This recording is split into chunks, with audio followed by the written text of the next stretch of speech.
ପଚାର sir. Radhe Radhe sir, କୋଉଠୁ ଆସିଥିଲେ?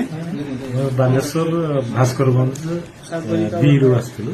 ଆଚ୍ଛା, ଆଉ କେମିତି କଣ ଆପଣ ଏଠି ପାଇଲେ ଦୋକାନ?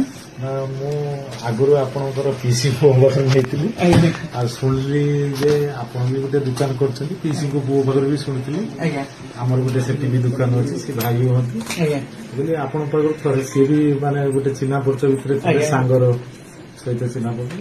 ଆପଣଙ୍କ ପାଖରେ ବି ଥିଲେ, ଆମେ ତାଙ୍କ ପାଖରେ ବି ଥରେ ନେଇ ଦେଖି କଣ ରହିଛୁ। ତାପରେ ଦେଖିଲୁ ଯେ ଆପଣଙ୍କର ପିଓରିଟି ମାପିକି ଲୋକମାନଙ୍କୁ ଜିନିଷ ଦଉଛନ୍ତି।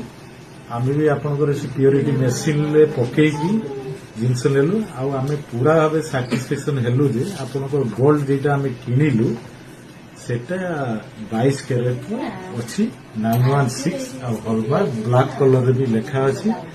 ଆଉ ଆମକୁ ପୁରା ସନ୍ତୁଷ୍ଟ କରିକି ଦେଲେ। ଆଉ ମେକିଂ ଚାର୍ଜ କେମିତି କଣ? ମେକିଂ ଚାର୍ଜ ଆପଣଙ୍କୁ ନ ଦେଖିବା ଭିତରେ ବାଲେଶ୍ୱର 2 ଜଣ ଲୋକ ରଖିଛନ୍ତି, ଗୋଟେ ପିସି ପୁଅ ଭାଇ, ଆଉ ଗୋଟେ ଭଲ ରେଟ୍ ରଖିଛନ୍ତି। ଆପଣ ଫୁଲି ସାଟିସ୍ଫାଏଡ୍? ଫୁଲି ସାଟିସ୍ଫାଏ ଏସିଆର ଜୁଏଲାରୀ ଉପରେ।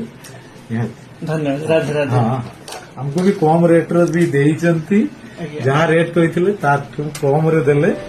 ଆଉ ଇଏ କଲେ। ଧନ୍ୟବାଦ।